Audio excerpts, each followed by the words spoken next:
match if Kolento wins. Trunks can play the spoiler, though, and of course, he is also representing China, like we said. Now, I do want to say, as we go into the series, Kolento, at least on paper, looks to be a little bit unfavored based off how the spread goes. But if the matchups line up correctly, we can see him pull this one off. Yeah, and this first matchup for him, this is one of the close ones, I believe. Trunks playing the kind of Discover-style mage. He actually does not have the Cabal Couriers, which kind of rotated out, but the Control Burn-style mage. This tends to be a pretty even matchup, though he does have Volcanic Potion, which is one of the tools that can swing it toward the mage's favor. That's right. A lot of people would just peg Shaman as the unfavored against control-style mages, but Shamans have largely adapted to that, and they've been able to not only play a little bit slower, but also just more consistently around mages' game plans. But if the game goes long enough, very much similar to how it beats every other deck. It just sets up Ice Block, goes for burn. This kind of deck is not known for healing at all from Shaman, considering they don't have the Hot Spring Gardens and the Jinyu Water Speakers compared to other versions. Yeah, Trunks has a pretty reasonable opening here. Could just play a Medivh's Valet this turn to potentially contest the board. That would run the risk of just dying to a Jade Claws or a Flame Tongue Totem the following turn. But he is lacking Frostbolt and any of his Arcanologists, which is your preferred early plays. Right, and this is one of the things that gotta have to bite the bullet. I love playing this Medivh's Valet here because what matters is how far the board expands and force Kolento to have a way to follow up. If he had a Flame Tongue Totem or Jade Claws, make him have it. In the meantime, you're fighting back against the board, so that way you're not too far behind. Yeah, one of the most important things for control decks against Shaman is to be able to actually establish a minion-based board presence to react to their totems, react to, well, their other totems from hand, their hero power totems, as well as things like Mana Tide and Flame Tongue, simply because they can just keep playing them. They have so many tools that allow them to generate multiple resources, multiple minions with a single card, as well as, of course, the hero power. So you can't really keep up just going one for one with removal. You need to actually get some sort of multiple kills with either your spells or your minions on board. And Kolento does use the Jade Claws to take down the Medivh's Valet, and Pyros is the draw for Trunks. This is a card that's kind of interesting because when I first saw Pyros, my thought was, oh, this is a cool card for controlling mage decks, gives you a lot of power early, or something to do early as well as power late in the game. The more I played with it, the less I liked it in control decks, so it's interesting to see in Trunks' more controlling version of mage here. Yeah, in fact, I like it a lot in aggressive decks. Exactly. Yeah, the fact is it gives you a lot of card draw and board presence to always fall back upon. Yeah, it's not necessarily the best stats for the mana slot, 2 mana 2/2, 6 mana 6/6, but it gives you a lot of longevity when normally you're really stuck on that amount of card draw, especially in secret decks when you tend to value tempo over card advantage. Yeah, aggressive decks tend to want to have early plays, which Pyros, of course, goes into very well, and also tend to potentially run out of resources later in the game when they've invested their early plays. So Pyros kind of plays both sides of that. It's something you can do early for tempo that also gives you late game plays, as you mentioned, not the most efficient, but something to fill your curve, and that's really important so you don't run out of gas. Control decks, on the other hand, tend to have lots of high cost things. So you usually do have things to do with your mana late in the game, so you don't necessarily have great places in your curve to fit in Pyros at 6 or 10. And of course, you really need to make up that damage point a lot of times. Kolento gonna go for this Mana Tide Totem, put on passive pressure onto the mage, accepting that this Acolyte's gonna draw at least 2 cards. If he doesn't kill it, it might be able to do even more further damage, so he's trying to preserve his board. Trunks picks up a Frostbolt, so he can actually kill off that Mana Tide, but it will cost a part of his turn. And these are actually both great draws for Trunks here, both the Frostbolt and the Arcanologist, because he's able to get on the board and kill the Mana Tide Totem. He did have the Pyros, but that's a bit easier for Kolento to remove compared to the 2/3 Arcanologist. All right, well, Kolento in a position where this matchup can start turning against him if he's not able to secure a firm board, but he does have cards like Aya, and he's planning very meticulously how to utilize his mana. We had a chance to sit down and talk with Kolento. What is about the Shaman deck that really makes it tick? So since playoffs, I changed my paladin deck. I switched to Shaman. So my lineup is a bit less susceptible to aggro decks now, because Shaman is good against aggro. Short and sweet. Yeah. Shaman is really good against aggro, and it kind of reminds me back to, again, we kind of make this comparison very often with a lot of these pseudo aggro decks, but a lot like Zoo Warlock. You flood the board, but ultimately you care about controlling the state of the game, not necessarily rushing your opponent with face damage, and of course threatening based off your board with cards like Bloodlust and Flamethrower Totem. It's interesting, Kolento played, as you mentioned, he only changed one of his decks from the playoffs. Nyria, a fellow European player who's already made it through to the top 8, he actually played the exact same lineup. So while a lot of players tried to tech differently and really change their lineups to react to the metagame, they're just kind of going with what they're comfortable with, what's worked for them, and so far paying off. One of the interesting mystiques also about a player of Kolento's caliber, as Trunks most likely just going to remove his Flamethrower Totem somehow. One of the interesting things that always sticks out to me is just how much of a lone wolf he is. You talked about Nyria, and the big difference that I find between Nyria and Kolento is that Nyria collaborates with people. He practiced almost 5-6 hours a day with RDU leading up to this event. Kolento just laddered like he always does, getting number 1, number 2 with whatever deck that he wants. What it feels like, he brought Priest of all classes to number 1 recently with his Miracle style Control Priest. And yet, he's still able to kind of come to the same conclusions and maybe even innovate a little bit, which is what's always been so impressive with Kolento. Seems like he comes out with the conclusions to himself. Yeah, though his decks here are pretty typical. He actually has very few differences from many of the conventional wisdom that people tend to play in these decks. But to be fair, he's one of the players who set the conventional wisdom for many of these decks with those ladder finishes. Kolento firing off an Evolve gets a decent board. Yeah, about average. It's about as much as you expect. He did not have a Doppelgangster in hand, decided that he wanted to upgrade his totems into more impactful minions. And now Trunks is under pretty significant threat. Right, and if he plays a little bit too slow, if he decides to set up a Seeker instead, he is under threat of Bloodlust to add a ton of damage there. Let's see, if he removes only 1 minion here, it'd be 6, 9, plus 12, 21 damage coming in if he only played a Secret. So he's got to remove a couple of these threats, otherwise he might get his Ice Block popped anyways. And Trunks definitely calculating what can go wrong here. The Pyros plus ping plus attacking into the Hyena here feels like the safest, and that looks like what he's going to go with. This does mean that his Mana Worm is vulnerable to potential Maelstrom Portal, though we may just see Aya come down to further cement Kolento's presence on the board. Yeah, Aya Blackpaw is a lot of pressure, but one of the bigger concerns for Kolento is how does he get these double Bloodlust out of his hand? I think Aya does set up for Bloodlust in the future, but maybe Kolento feels like he has to cash it in.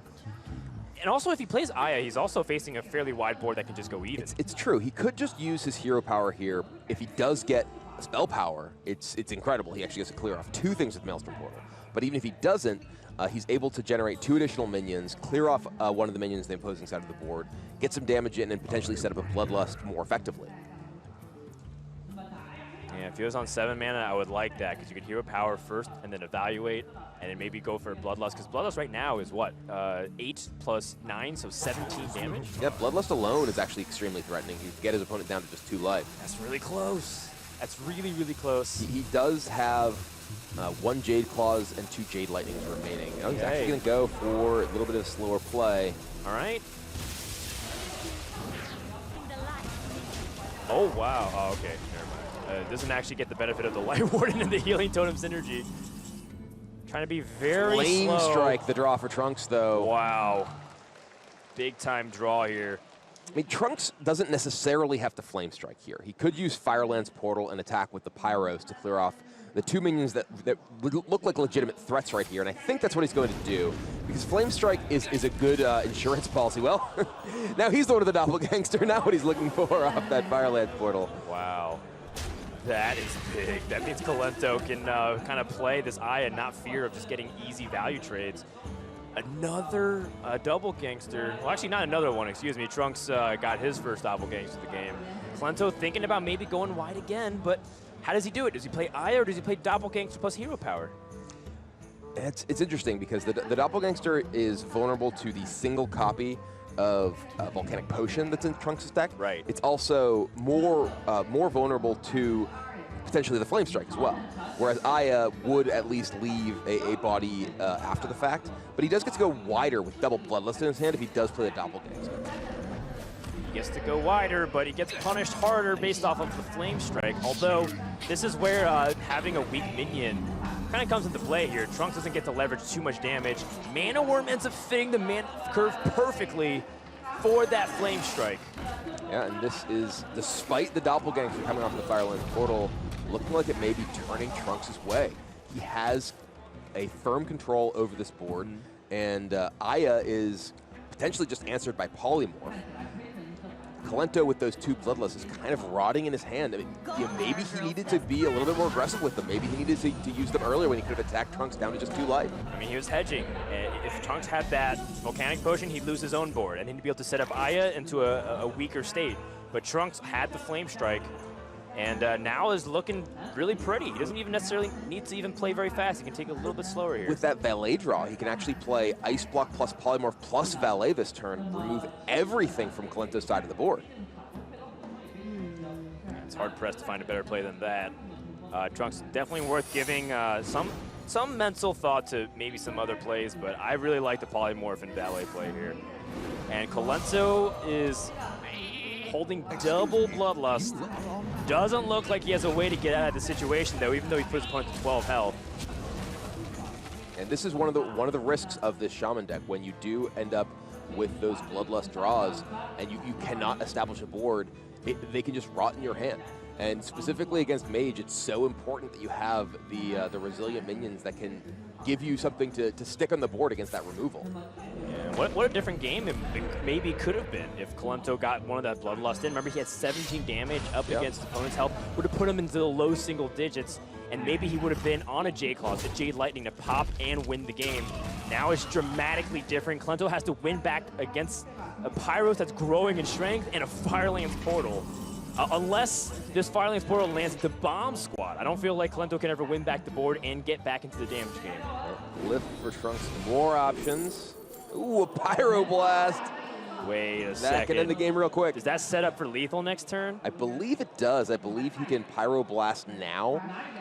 He sends in, I think the mana room's at 5. So he's sending in 17, and then Firelands Ping is not. Oh, it is enough. It's exactly enough, I believe. If I remember the correct size of this mana worm, he can actually play the Pyroblast right now. Right, and that would make it a 6 attack. Because the Glyph gives it +1, Pyroblast gives it another +1. Yeah, I believe that might be 18, and then 23 with the Pyroblast, plus the Ping, 26, or 24. Excuse me. 1 extra, that would be enough. I believe the answer is just enough. Yeah, it's 5 now, so we see the Pyroblast go to the face, and this is just checkmate. There is no Eater of Secrets in Kolento's deck, so Trunks will be protected by that Ice Block, and Firelands Portal will just finish the job next turn.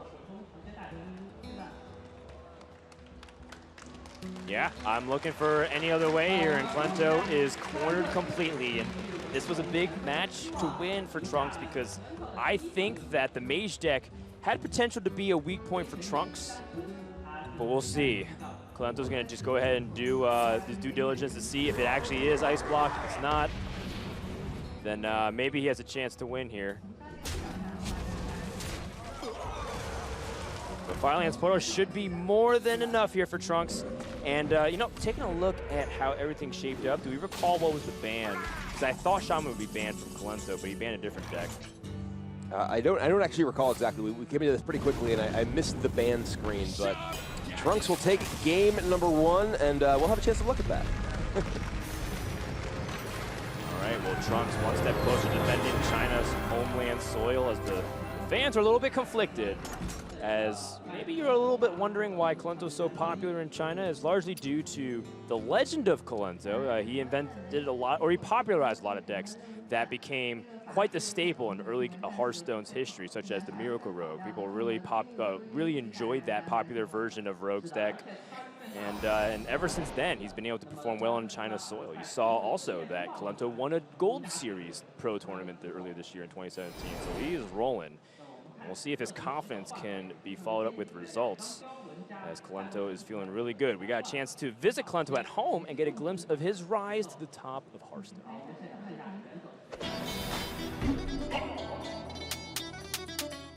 My name is Alexander Maus, and I live in Kiev, Ukraine. People might know me under the nickname Kolento, and I'm one of the best Hearthstone players in the world. When I started playing Hearthstone, it was a really new experience for me. When I first saw a stream on Twitch, I was really into it. I felt like it's mine. I think what makes Hearthstone different from other games is just a nice atmosphere. It's really friendly. You feel like you're always welcome in this quiet place, like a tavern. You just want to return to it. I decided to try myself in streaming after I realized that I'm actually pretty good at the game. Back then there was no ranking system, but as soon as they implemented like legend ranking, I started to reach like very high ranks, up to number 1.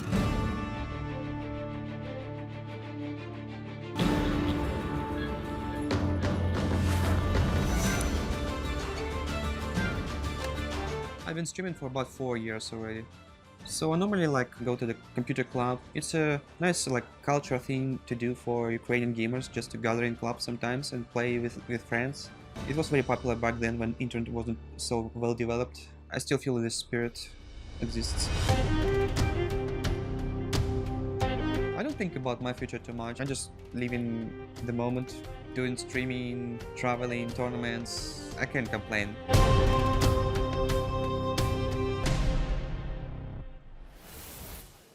A very simple man at heart, just enjoys playing Hearthstone because of his friendly atmosphere, and now has become quite possibly the iconic player in Hearthstone's competitive history. Kolento, one of the most winning players of all time, top 5 in prize pool earnings, and looking to continue to climb that ladder as he started off his 2017 with a win in China's Gold League Pro Series, and now looking to win again in Shanghai. He's down 0-1 against Trunks, who's, you know, I actually didn't comment on this, but Kolento's words to Trunks was, he's a good player, but I saw a lot of misplays. But Kolento himself made a comment on Twitter yesterday saying, quote, "I lost my second match. Every good play was rewarded, every bad one was punished. That's how Hearthstone should be," kind of implying himself that he made some mistakes and he's owning up to it. Yeah, and yeah, Kolento is a player who, he's very reflective.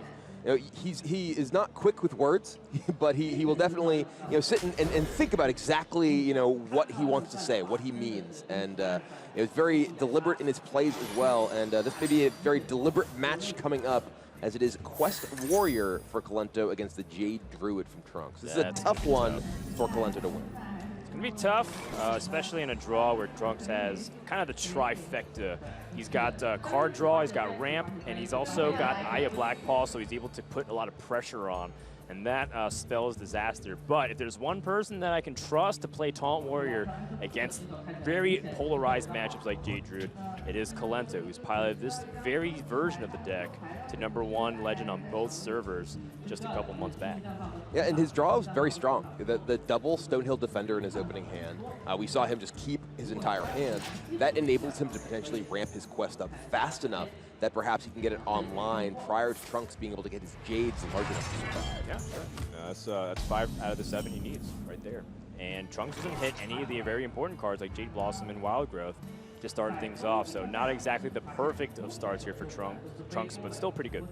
He does have Nourish to potentially ramp him up, but he's going to be pretty slow to get to that Nourish thanks to the absence of the early game ramp. Kolento, though, he's off to the races with his quest. Stonehill Defender coming down this turn. Looking for any way to kind of get that quest rolling.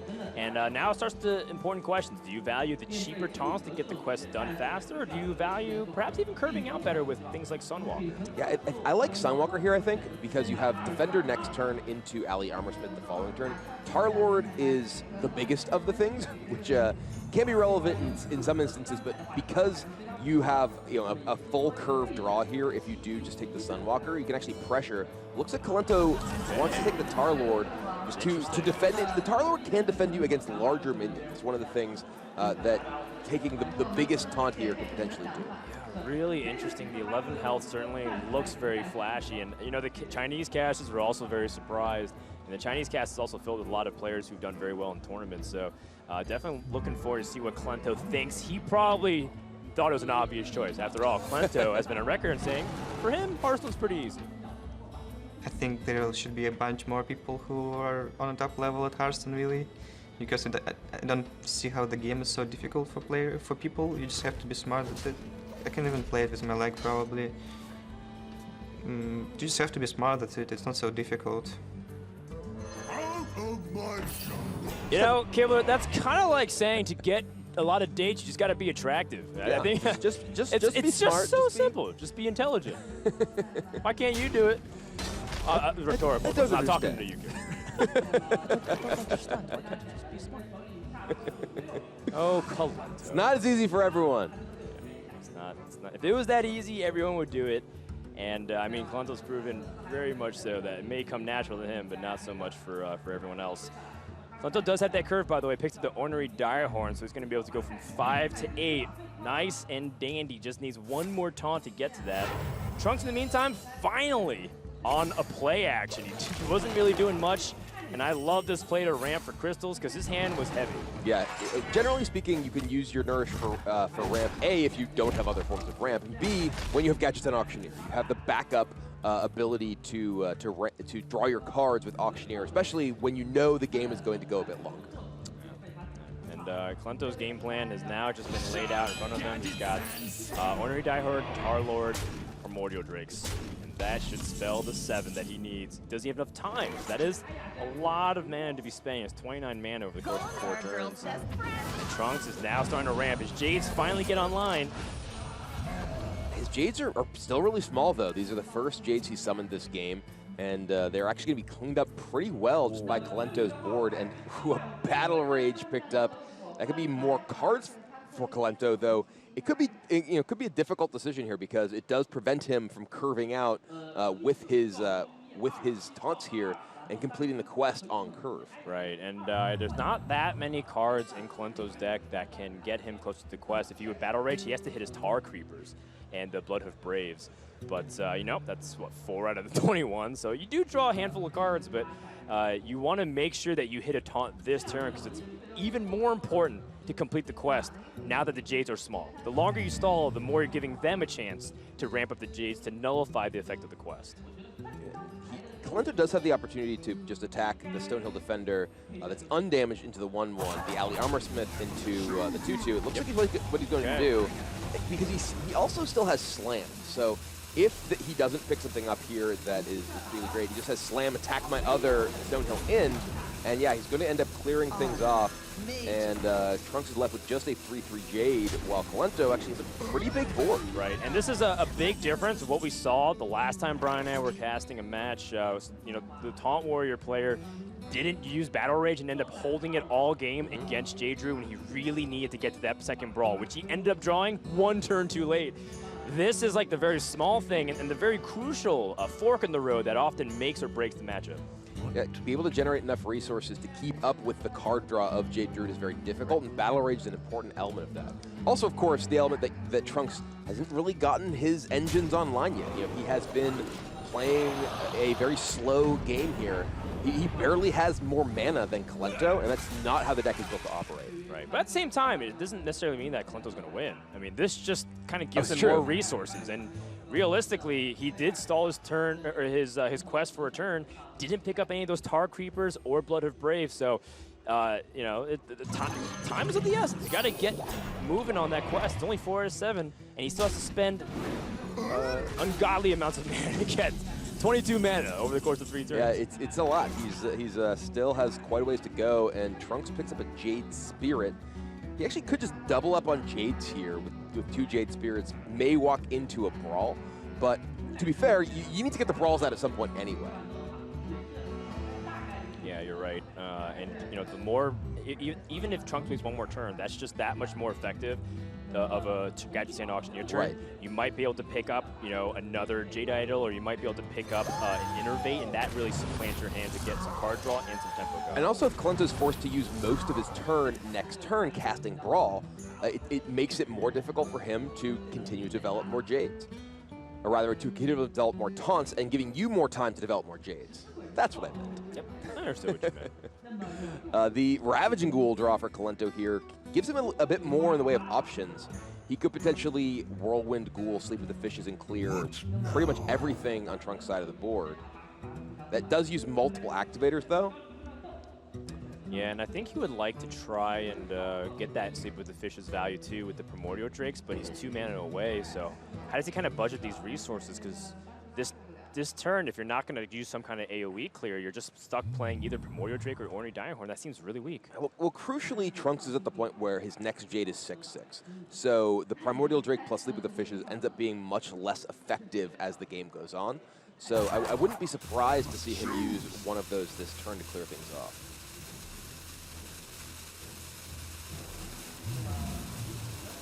And if he goes to the Sea with the Fishes play with the Ravaging Ghoul, that's also going to mean, like you said, and we've been mentioning, no taunt developments. Looks like he's just going to go for the Primordial Drake, bite the bullet. And this part of this is possible because Kolento chose the Tarlord, which was sort of the biggest defensive minion that he had available to him in that initial Stonehill Defender. Now he's like, all right, well, I'm not going to worry about clearing this board. I'm going to save my board clears for more powerful things and just throw bodies in the way of what Trunks has. Yeah, but at the same time, then he would have also played his Ornery Direhorn, and then he could have set up for a Ravaging Ghoul, see what the Fishes clear, and then play the Pompous Thespian. And then, if he had the 2 mana available to him, it would have been to squeeze everything in because he had 8 mana perfectly for them. It's true. So it's a trade-off, and of course, we can't see how the double Jades would have loaded up last turn that clearly. We're not clairvoyant. Kolento is great, but he's not that prescient. But he definitely was trying to hedge his bets, and he's utilizing Tarlord's big health to stall for some time. All right, well, it's an Auctioneer turn here. This is one of the very, very important turns in this matchup. Trunks is looking to pick up Jade Idol. If he can find Jade Idol off of one of these draws, it will allow him to much more efficiently use this turn. He has not found it yet. Earthen Scales for the pump. Ooh. Innervate, that's big. Very big. And he's got to go here. He needs to be able to ensure that he actually gets all of his attacks in before the rope runs out. Right, but pretty crucially, Trunks, I don't know if he got this actual excess mana off. It was very close. Not clear. Oh, in fact, I think he was maybe even trying to clear off the Tarlord. I can't tell if he was able to attack. He would have had that 4-1 survive. Yeah, and this is one of the things we actually see quite a bit at the very high levels at this kind of stage, is that players, they're taking their time, they're going through all the possibilities, but they don't quite give themselves enough time to execute. Trunks potentially cost himself a card by not playing the excess mana that turn. I love your little pun there, considering that it's a warrior. It wasn't even intentional, but I'll take it. He can clear and play the Ornery Direhorn, and looks like he's going to be able to grab some good tempo. This Ornery Direhorn can also be very problematic if it's a really significant stat buff, like either +3 attack or, in other instances, poisonous, because any Jade that comes out gets immediately challenged. In this case, Taunt completely dead. Plus attack or +1/+1. In this case, a +3 attack threatens any Jade, and if Trunks wants to remove it, has to commit mana to Well, it. Trunks found another Auctioneer, so he's not missing out on that card from the excess mana if he does pair it with a second copy of Auctioneer, but... Yeah, but he would love to be that much deeper into the deck true. to evaluate. And another thing to consider, too, is that because Trunks didn't shuffle his first Jade Idol, he went for tempo instead. He has less good draws into his Auctioneer. One of the things that I noticed, too, in a lot of top-level Jade Druid players in this matchup, they tend to shuffle the first Jade Idol a lot of the times. And yeah, it usually is because it's paired with an Auctioneer or Nourish, but it's one of those things to consider, as opposed to the traditional, always play the first one for tempo, second one shuffle. All right, well, Trunks is starting to get really big Jades now. Kolento is completing his quest this turn, and the Jades are not yet 9, so it is not quite time for those rag shots to do very little. This is huge. This is really still very much a game that could go either way. Yeah, this hero power coming online is very big for Kolento. And yeah, now Kolento with no face. Taking down the taunt there was huge because that allows Kolento to get this damage in, and that's what he needs to do. He needs to be able to finish Trunks off. Ooh, but there is a Jade Idol. I mean, it's great, but is that... I mean, it depends on how fast Trunks can start putting the pressure on Kolento. Because he's able to draw the resources, he's got the double brawls in hand. It's true. So he's not that far from being able to maybe clear the board a couple times and just get a couple rag shots and maybe end the game for just pure damage. All right, well, Trunks is going with the Auctioneer right now. He's going to shuffle first and then try and give himself the biggest chance of getting as many Jades as he can, making them as big as he can. And the worst case scenario, we can always just use Gluttonous Ooze here. There we go, another Jade Idol. Still looking for, I believe, his second Innervate, because I don't think he's used it, and he's drawn dead there. Not a very powerful turn from Trunks compared to what you really want in this matchup. That's his second Auctioneer. Good thing for Trunks, he hit his Nourish, so he does have more card draw, but that was nowhere near the level of power that you expect from that turn. Maybe Kolento can even take this slow. Yeah, I mean, Kolento, he even just can use Sulfuros to clear off the Gadgets and Auctioneer. He doesn't need to go crazy with any kind of particularly powerful removal. Then the hero power, if it hits either of the Jade Golems, can remove them and leave Kolento sitting in a reasonably comfortable spot. Yeah, I'm trying to think about ways for Kolento to also utilize, because first of all, the number one thing you want to do is hero power this turn. And then so you want to work with 8 mana. I'm trying to figure out if there's a way to use Seek the Fishes, Ravaging Ghoul, and maybe the Acolyte of Pain. But it doesn't seem to line up very cleanly. He may just be doing Drake Sleep with the Fishes and punching into the 8/8 that will survive. Yeah, it looks like he's reconsidering that that's one. 1 damage off, right? Or actually, no, he would clear everything. Right, he'd kill everything if he used Sulfuros into the 8/8, plus Primordial Drake Sleep with the Fishes. And Primordial Drake Sleep with the Fishes is getting less powerful as time goes on. Sure. Yeah, I like that because the other flavor that I was talking about doesn't actually clear everything. And Kolento going to skip 1 turn of hero power, which does hurt, but now that he's killed the second Auctioneer, I think he's feeling a little bit more comfortable. Here's the Innervate Trunks would have loved to have seen last turn to pair with the Auctioneer. He could have waited, too. He could have set it up a little bit slower, but I think he felt the pressure from Kolento getting that damage and felt like he needed to go immediately with his Auctioneer.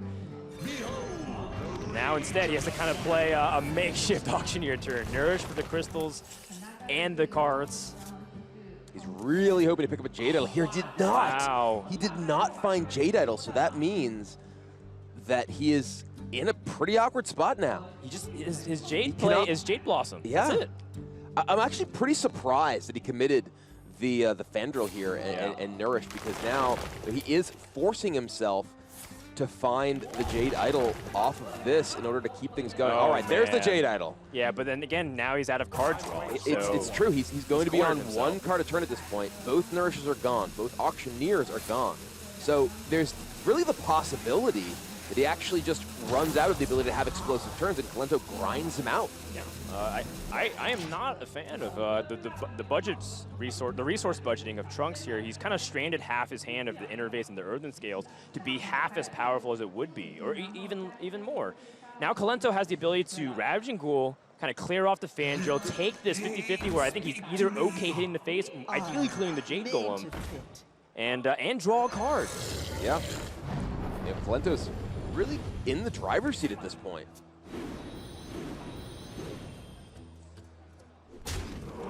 What's going to happen? I think Kolento's kind of okay with either one. Would love to kill the Jade Golem. He lands on it, and Trunks is kind of back to where we started here with more pressure on the board. Yeah, and now Trunks, as we mentioned, out of card draw, and specifically out of Auctioneers, which makes so many of these cards in his hand so much weaker than they otherwise would be if they were paired with the Auctioneer. I mean, he does have a board clear, but that would mean no Jades get committed to the board. He has the Primordial Drake, he's got Swipes, he's got Feral Rages even, but it all comes at kind of a cost of tempo development. Yeah, and Kolento also just has a ton of life to work with thanks to this Armor Smith. True that. He's now at over 40. And counting. And with that execute, Kolento has the ability to also push, let's see, 8 damage his turn. His opponent's at 23, and he knows Earthen Scales and Feral Rage are still available. So still a ways away from being able to try and make that game-winning push. I wonder if Kolento will bother using the execute or just kind of hero power it down. Well, I think Kolento just wants to try and connect with as many hero powers as he can. He does, but taking out the minions is still valuable for him, because that means fewer things that are potentially attacking his face. He's still getting time. It is important, though, that Trunks still has a ton of Jades. He has a lot of Jade Idols left in his deck. It's mostly Jade Idols, I believe. I think there's 5 copies of Jade Idol left in his deck, maybe 4. But mostly Jade Idol is there, and Kolento is going to need to actually continue this pressure on and connect with as many hero powers as he can, because those Jades are too big at this point for his hero power to kill.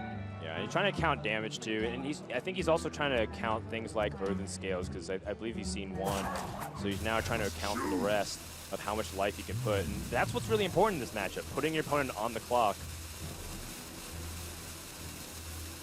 I mean, this looks like Kolento's in the driver's seat, but Trunks is the one who really does have inevitability. It's not as powerful as it would be otherwise. He still had card draw left and could be ensured to just play Jades every single turn. Ooh, okay, I like it, I like it. So, you know, Kolento's holding back this Tar Creeper. It really empowers the Brawl. So that way he has a Brawl, Hero Power, and Tar Creeper to defend. Or if he's extremely desperate, kind of mix up that order depending on how things go. So he's keeping his options open, and he's also not developing the Fiery War Axe because he knows that Glutton Zeus is waiting there in the wings, trying to snipe one of those weapons and gain some health. Yeah, and Trunks now needs to partition his resources, figure out exactly how much he's going to invest in any given board, because he knows that those Brawls are waiting in Kolento's hand. He knows there's 2 Brawls he needs to fight through, and he's hoping that he can space out his threats such that he can continue to present insurmountable boards for Kolento each turn. But as we've mentioned a number of times now, the card draw is gone. So Trunks is going to be on just 1 draw per turn. He's going to be able to continue to generate threats. Okay, well, the Dire Horn Hatchling ends up dying. Kolento just keeps clearing the board over and over, so Trunks can't get any pressure going. But at the same time, you know, Kolento is also trying to see what he can do. Trunks picks up a Feral Rage #2, which means at best, he develops 1 Jade. That's way too slow. Yeah, he's really going to need to find. You know, I mean, I guess I'm trying to say what he needs to find. His deck is basically all Jade idols, Yes. so there's no more really like explosive cards. This is really going to be a pretty textbook game here. Going, you know, Jade, and just Kolento hoping that he can deal with all of them. It looks like he might be able to. Right, he can even face tank. Yeah, he's at 45 life. Right. And start putting the 8 damage a turn. And Trunks, if he uses, you know, Feral Rage here as a means to attack, that's also life gain. That's also, Right. Every Feral Rage denies your opponent a turn off their clock. I believe Trunks still has 1 more Jade Generation minion in the deck. We'll have to verify, but I do think it's the Jade Behemoth may perhaps still remaining in his deck. But either way, Trunks is still drawing 1 Jade per turn, and it's largely because he's cornered himself with all that card draw usage.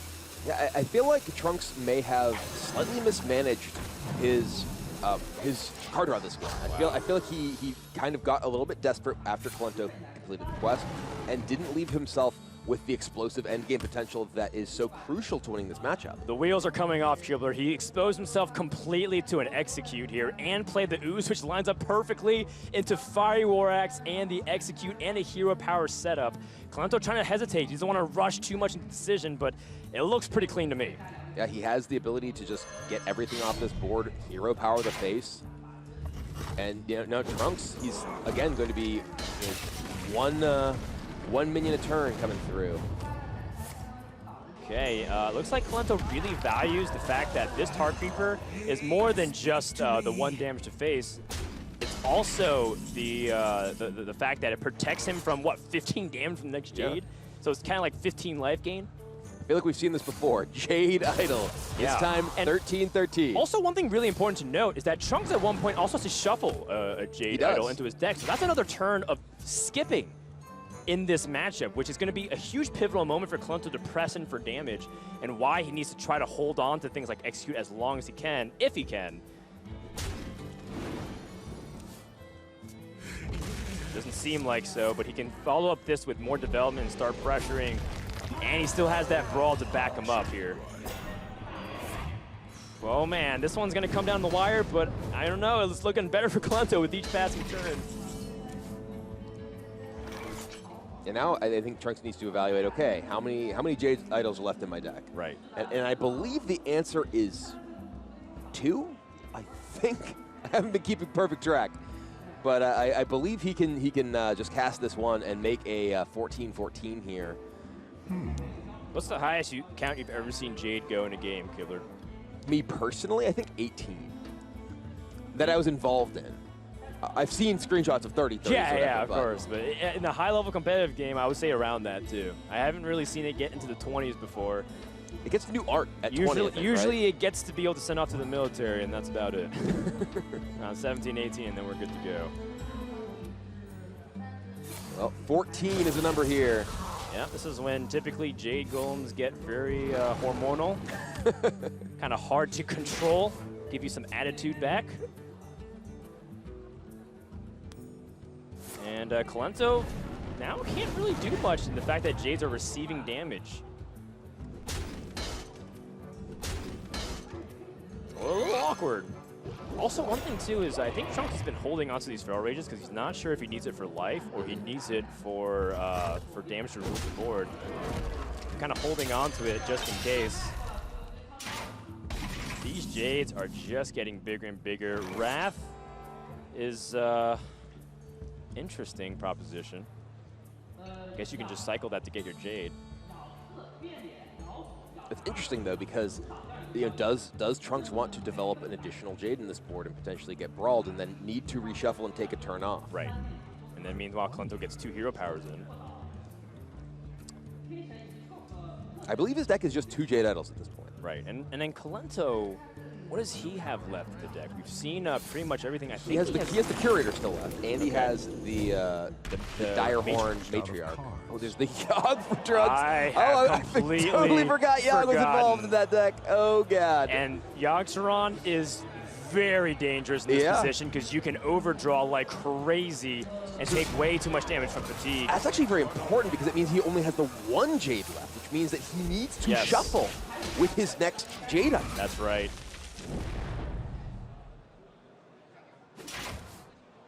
Oh, interesting. He's not even removing the Tar Creeper because he thinks he needs a damage, and that gives Kolento a very clean kill here while keeping his Tar Creeper alive. Wow. And this is big moment again for Kolento here. He can get the 6/9 taunt down, and this can pressure Trunks while he has to reshuffle with Jade Idol. Trunks is looking increasingly nervous. His hands are clasped. It's kind of getting hard to look. He has to shuffle this Jade Idol, and then has to play Jade Idol, which means that Kolento gets free damage. Is he just Oh my goodness! All right, let's go! Buckle up, boys and girls. Big devolve. Death kills off the Yogg, though. That's almost nothing. He has skipped a turn. Development Repentance means nothing because Kolento has no minions in the deck. I believe he still has a couple of other tools, like maybe an Armor Smith remaining. There's not much left. There's the Kolento Curator. does still have that Curator. Yeah, there's really not much left in his deck. I think he has an Ali Armor Smith remaining as well. Could be another Bloodhoof Brave. I think we only seen one of those. And at this point, 1 health might be as good as 6. Kolento attacks, sees it's not Noble Sacrifice, not eye for an eye. This one is coming down to a Kolento victory with each passing turn. Can Trunks turn around? I don't think so. All right, the Repentance will make the Curator vulnerable to hero power, but that's damage. Fatigue for Trunks. He has to reshuffle with Jade Idol. I mean, we may even see the worthless Imps played here just to try and soak up shots, but there's minions that can just kill them. Yeah, there's minions that just get in the way, and Trunks' development is a pitiful 1/1, which means Kolento gets free damage again. Kolento's last card.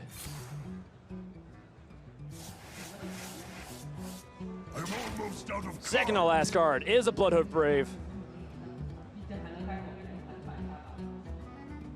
I can't believe it, Kibble. This matchup is said by a lot of the high-level players to be overwhelmingly in favor of Jade Druid, quite possibly the most polarized one in the metagame. And Kolento, with this win, has now brought himself back into the series because Trunks has to play Jade Idol, and that's it. Checkmate. Those win rates are for mere mortals, not for K-God. And we've got ourselves a 1-1 series. Well played. Series is tied 1 game apiece, and I gotta tell you, man, there's a lot of decisions that could have changed the outcome of that match on both sides there. Yeah. But I gotta say, Kolento played very well, given what he was having. I mean, he had a pretty good draw. Trunks kind of missed his early wild growth, and maybe Trunks could have saved a little bit more resources. Maybe could have pressured a little bit. Maybe Kolento could have pressured a little bit and not give Trunks the opportunity to come back. There's a lot of what-ifs, but at the end of game 2, we are tied up.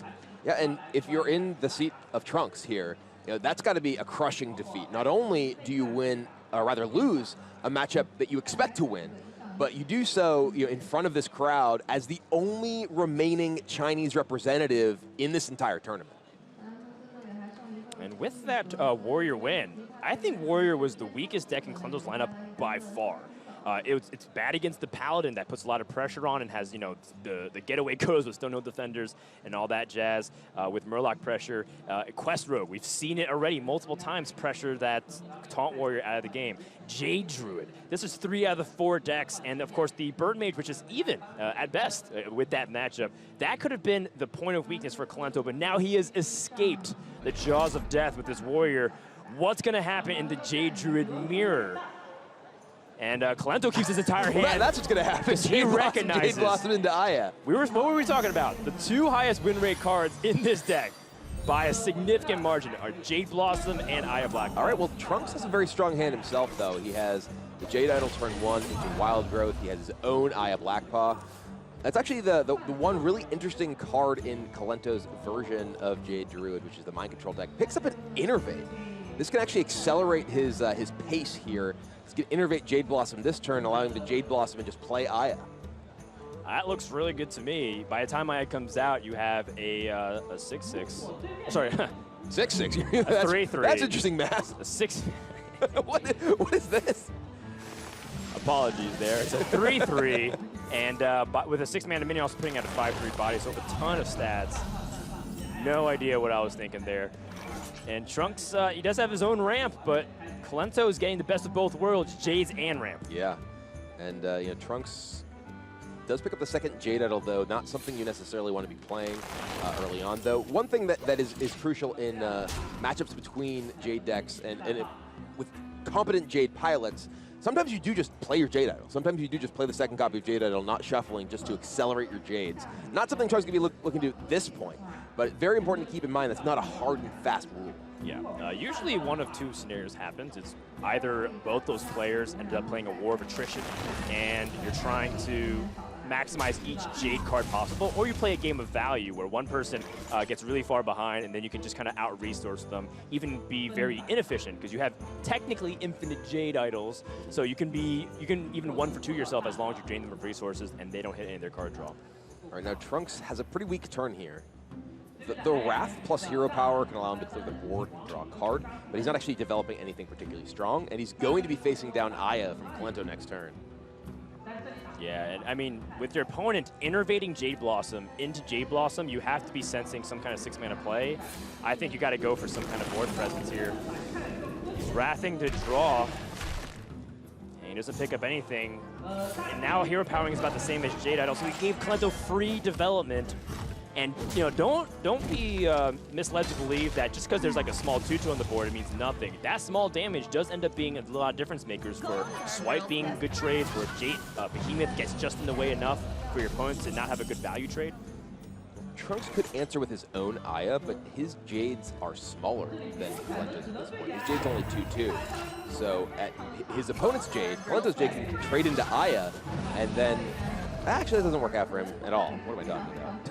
I mean, you're right. They could trade into it and then he plays value Jade trade. Behemoth. Right. But you know, ends up taking out quite a bit of Kolento's, or rather of Trunks' power right here. Yes.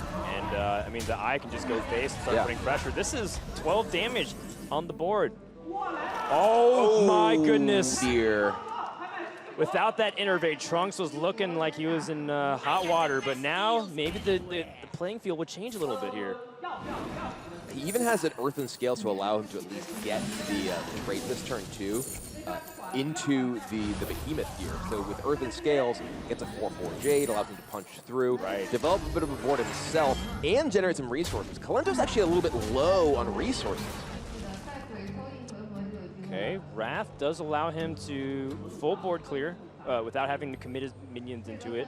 But it's like you said, he's kind of low on the resources here. What does he want to do? I think he wants to cycle the Wrath here. I think that Kolento, now that Trunks has significantly powerful Jades himself, and Kolento's pretty low on resources, doesn't have any real development he can make this turn, other than just trying to go, as you mentioned, you know, Wrath into swipe, clear your whole board. I think cycling the Wrath looks more attractive. He's got to find something to help reload. Yeah, it's a brand new game now because that Auctioneer swing turn from Trunks. No, that Auctioneer Innervate. Oh, that's Jade also a big Behemoth for Kolento. And now the Aya trade, he gets a 5/5 and a 6/6. And now Trunks is the one who really needs some help.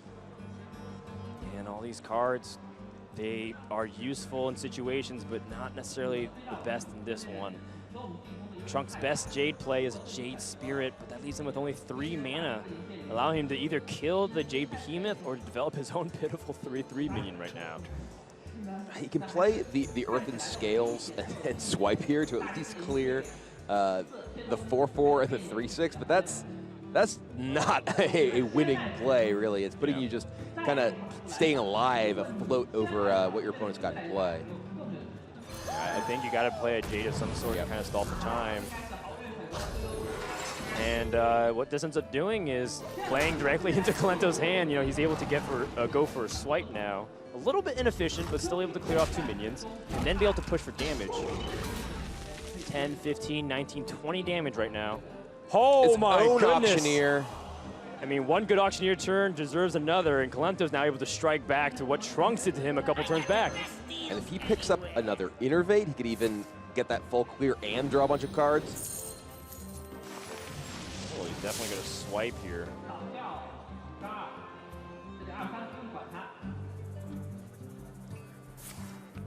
Looking for any kind of 1 mana play or cheaper. Picks up second Auctioneer. Not what he's looking for, but at least he can tuck that in his back pocket, because right now he's commandingly seizing the board, and he can still push damage, which is a real big thing. Life total really doesn't matter early in this matchup, but it starts becoming a very relevant thing towards the later stages of the game, because most development for tempo does not include taunt outside of Primordial Drake and the Jade Behemoth. And now Trunks has to answer this Auctioneer, and that takes up his entire turn, essentially, with Swipe. He could potentially swipe down the Auctioneer, Feral Rage, and kill something, but he's developing nothing and still behind a big minion.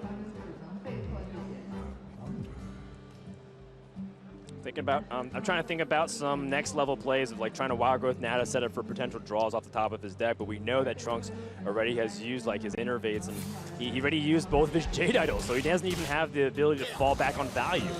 I mean, maybe he just needs to survive and draw Yogg. Oh, Nourish for Kolento. Yeah, not bad either. Already ahead and just pulling further ahead with 3 cards. So another Jade. Oh, Jade Idol. Yeah, Jade Idol is very good here. He can save it and try to play the long-term value, knows that both Jade Idols have been used. If he wants to fight for the resource advantage, if he wants to fight for the tempo advantage, he can push 13 this turn, play a Jade Idol and Mind Control tech, and start going for the win. Man, I think that Kolento can just push. I don't think that he really needs to worry about anything except for yogg-saron. And he has so many resources here, and there's not even enough mana to play the yogg-saron next turn.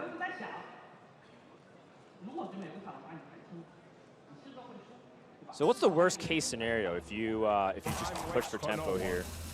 I don't really think there's too much. Your opponent's ready to use Swipe and Wrath. And if you just push damage, what's it going to do against 19 damage showing and change? Wants to save his Mind Control deck just in case, though. Yeah, I guess in the worst case scenario, Trunks plays like double Jades, including Jade Behemoth. He can maybe even get lucky and steal past that taunt if his opponent clears a lot of his board. That's some weird magical world where like Innervate yogg-saron does a ton of stuff, or like maybe he had like the optimal Jades here. I think you just need a Feral Rage for armor to survive. He'd be at 16, and there's 15 showing on board after you clear the 5/2, so that would keep him alive. But is that really living, Kibler? Yeah, I mean, this is not the kind of line that wins you games. Keeps you afloat for another turn, does give you a chance to pray to yogg-saron. Kolento just needs to find 1 point of damage, can look for it through that Wild Growth, or you can just play it very safely as well. I don't mind. Gadget and Auctioneer can continue to draw, and Kolento can pretty much just take this easy. An Earthen Scales will... Oh, actually it won't end it anymore because he only has 2 more mana available. I mean, it won't end it, but it'll kind of end it. Yeah, Wrath ain't that bad of a draw if he wants to refill his hand. I wonder if Kolento is even thinking about trading at this point. It does make yogg-saron a lot weaker with less minions on the board. You give it a more likelihood that yogg-saron kills himself. That said, putting your opponent down to 2 life also plays around a lot of It things that does Yogg play can around do. Yogg-saron. Big Spellfire Potion, Hellfire. You're right. Oh, man. The Hungry Crab. I don't mind this at all. Is it Yogg? It is not. He can fish for something with wild growth, but I don't really think one card can save him here. Might as well look. Don't want to live in the world of what ifs. Instead, he lives with world of reality. That is game 3 to Kolento. Match point of being able to advance to the quarterfinals and send the Chinese home completely. And you've got to be rough for Trunks here. You know, he was in a very favorable matchup before against that Quest Warrior. Couldn't get the win with his Jade Druid against the mirror match with his Jade Druid. Again, could not get the win. He's really struggling here. Yeah, this is where you have to kind of have a gut check. As much as the series could have completely changed if he won this Jade Druid versus Quest Warriors, Jade Druid would be gone, and he could focus pretty much on his last remaining deck in this Paladin, but instead he has to kind of worry about Jade Druid. And Kolento still has that shaman. So if the shaman hits the Jade Druid, that's a favorable for Kolento. We were talking about how he's unfavored on paper. We did all his grids, we did all the spreadsheets, look at the field of decks that are available for this best of 5, and Kolento looked like he came out a lot worse than he is actually doing right now. Yeah, I mean, Kolento has navigated these games exceptionally well. I think the Quest Warrior game in particular, he just really set himself up to have the board states that he needed to be able to actually push damage and close out that game, and was able to put enough pressure on to ensure that Trunks could not sit back and just use his card draw engines. Well, we've been having a lot of fun watching this series. It might go 1 or 2 more games, but we have one more series after that. Coming up next, we have our last decider match. Greetings from Shanghai, my friends. Don't you stray too far away from that fire. There's more tales to tell. Coming up from China, and Treads Red. Apparently, it doesn't matter where you're from, your age, your ethnic background, you're just going to go ahead and be buddies when you come to Shanghai. Treads Red and Ann had just met each other for the first time this weekend, and they too are getting chummy, although I think one person's enjoying it maybe a little bit more than the other guy. Well, we did add the... Is Ann holding Treads Red's family hostage? Treads Red, blink twice if your mom needs to be rescued right now. You do have the friendly feud system where you can complete your quest against friends. They're all just looking to complete their 80 gold quest, like everyone in chat always is. 160, actually. It is. It's a bonus only for you, though. It's now the selfish friendly quest. You get more than the other person because the Fire Festival bonus. Yeah. 1 for you, 2 for me. How I live my life. Well, I usually offer 2 to Broad as well. So 1 for me, 2 for Fair enough. That's how I do my protein scoops. Well, as we go into the potential last game here, Kolento's up 2-1, and he's going to take that favorable matchup with Shaman versus the Druid. And even if this falls through, he still has Shaman versus Paladin, which we know Shaman can give fits to the Paladin deck with cards like Devolve. And also, Kolento has not that bad of an opening hand with the Flame Tongue Totem. He throws away Jade Claws. I thought that was something he would consider keeping, but I guess he values that board presence a lot more with Flame Tongue in his hand. Yeah, I think Kolento wants to try and find early plays to power up the Flame Tongue. Flame Tongue is one of the best cards in the deck, period, because of the ability to generate multiple minions so easily. Now, I was kind of talking about how this matchup is definitely leans towards Shaman, but Trunks, he's got the hand. He's got Jade Idol into Wild Growth into Jade Spirit, and that is a 1-2-3 whammy. Though Kolento, with this coin into Primal Fin Totem, does put some pressure on Trunks to remove the totem, and that can potentially mess up his mana curve. I mean, that Innervate is just the nuts for Trunks. I think the only thing better than the Jade Behemoth next turn is a Eye of Blackfall. But it's like you said, Kolento might have a big enough board where it might not matter. He's able to generate a lot of tokens, and Flame Tongue Totem might just dominate. Oh, wow. That is going to make Trunks' life pretty miserable. Yeah, very miserable, because now he spends his turn developing.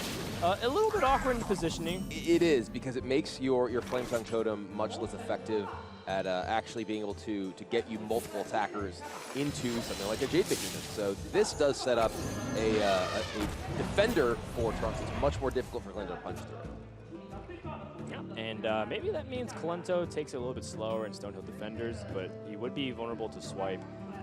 Because right now, Flame Tongue Totem is not looking that impressive.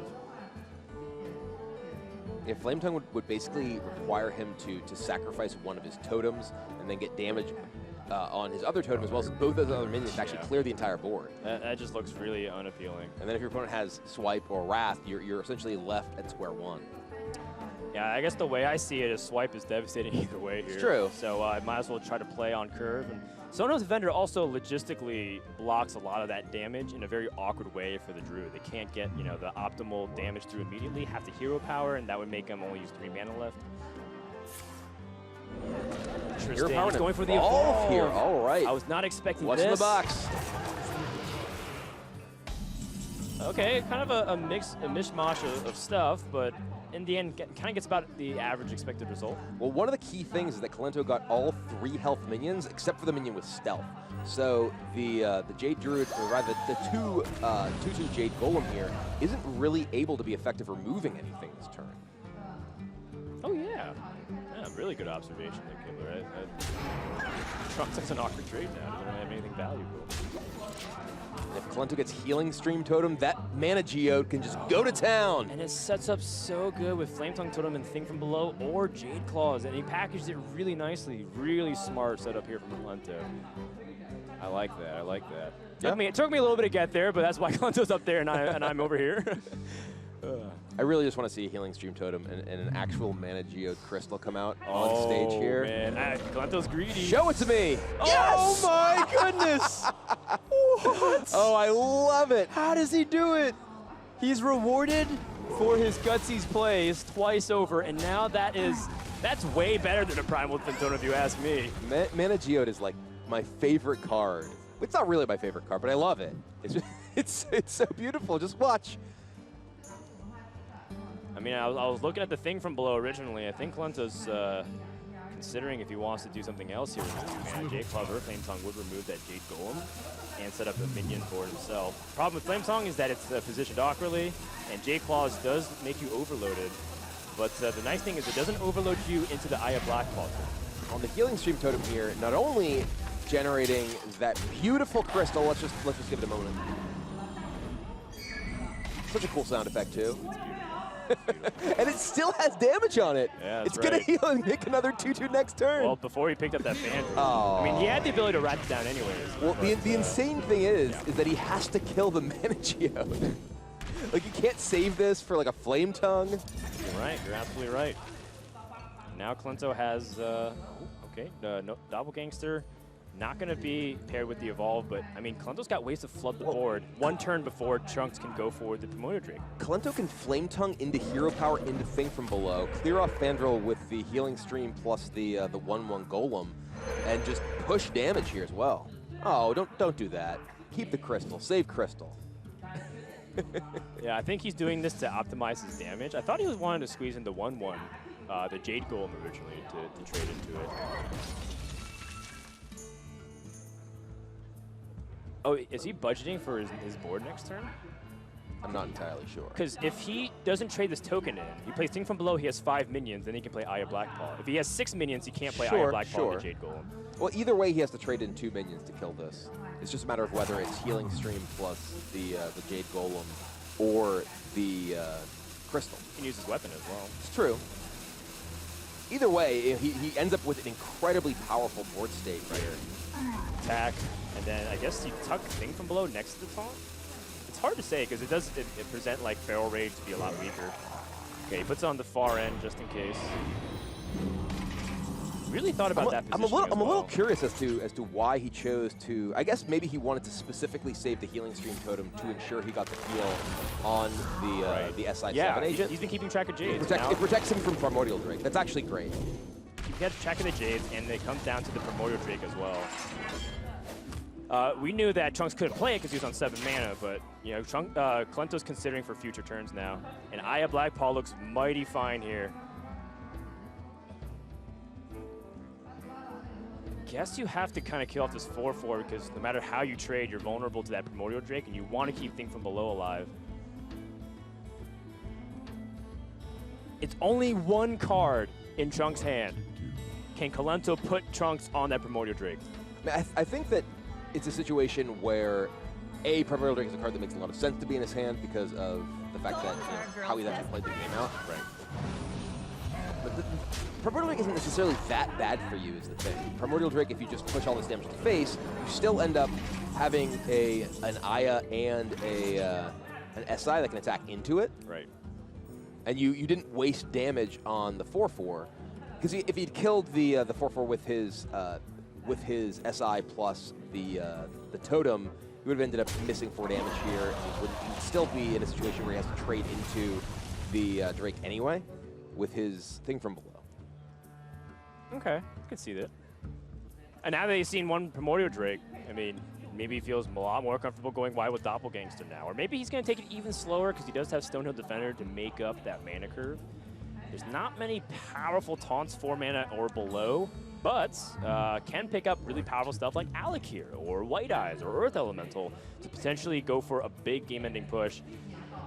Man, Kolento's taking a deep breath. This is probably the most stressed I've seen him in a while. Kolento could still just use his hero power and Maelstrom Portal to punch through this along with Aya, and then also develop the Doppelgangster to give him a really wide board. And I believe his Jade is 3/3 off of this, so he'd even be somewhat protected. It will be Stonehill. I think he feels really far ahead, and he's trying to hedge against any possibility of just getting blown out by like a Drake, because he knows Druid's kind of strangled here. Not a lot of resources left. Investitorin actually works beautifully for this deck specifically because it leaves behind a token. Action Auctioneer is just a minion, so 4/4 and nothing else. Chunks' Jades are getting pretty big though, 5/5 at the moment. Yeah, but he doesn't have much life to work with. He's only at 15, so Bloodlust would just end the game off the top of the deck. And he's still just behind. He has to get through multiple taunt minions to get to the 3/3 Jade, and Kolento still has a lot of gas left in his hand. Does that mean he has to play the Gadgeon Auctioneer just on the board? I feel like that just means you're gonna lose. I don't think that's a winning play. I mean, I think that you have to play the Jade Spirit here. You have to have something to go with your Auctioneer. Your Auctioneer will just die otherwise. Your Auctioneer is your way to get back in this game. You need to have Auctioneer into running spells. If you, for instance, Auctioneer, pick up an Innervate next turn, Innervate into Swipe, into Wrath, like maybe that's your way to get back in the game. Just gonna play it for board presence. I'm not sure how Trunks gets back into this, except, of course, for yogg-saron. And Kolento can maybe just take this a little bit slower now. He knows that Druid is completely out of resources, and he can take some time to develop his board. And now that no cards are being held by Trunks, all that's standing between him and victory is those 15 health points and maybe the mythical top deck. Roll for maybe the spell damage totem. Gets it. Maelstrom Portal means he can't play Doppelgangster, but he's got plenty more to fill up the board. Yeah, the free thing from below. What's going to come off the portal? Anything that has 2 health or more is good for Kolento here. Okay, 2-1, about pretty much exactly the average stat line. And Kolento gonna push. I wonder how much he wants to commit to this. Throws caution to the wind, says if you have yogg-saron, you also have to beat my board. Nourish is a draw, and it might help him stabilize here.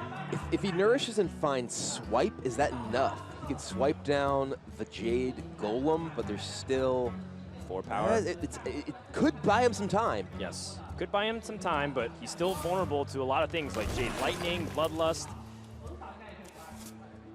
Okay, Earthen Scale stalls. Just a little bit off. He can Wild Growth Cycle again. For 2 mana remaining, he doesn't have much to work with here. That's Yogg. All right. Is this going to buy him enough time? Is this what keeps Trunks alive? Kolento could also just draw the card to end the game. Is that Bloodlust? It's not. And it's going to come down to a good old-fashioned yogg-saron showdown. And this is quite the task because he is at single digits health and it can go disastrously, but it also could save him. Kolento passes. What's behind the tentacle here, Kibler? All right, the crowd is cheering for the Yogg. I think Trunks heard them through those headphones. He knows. Let's see what you got.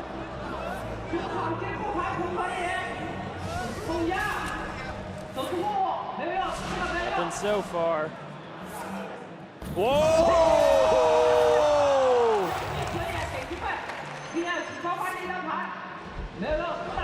Uh-oh. Oh no! Yogg Yogg is dead. goes down. And a little bit extra damage for Kolento means he ends the game.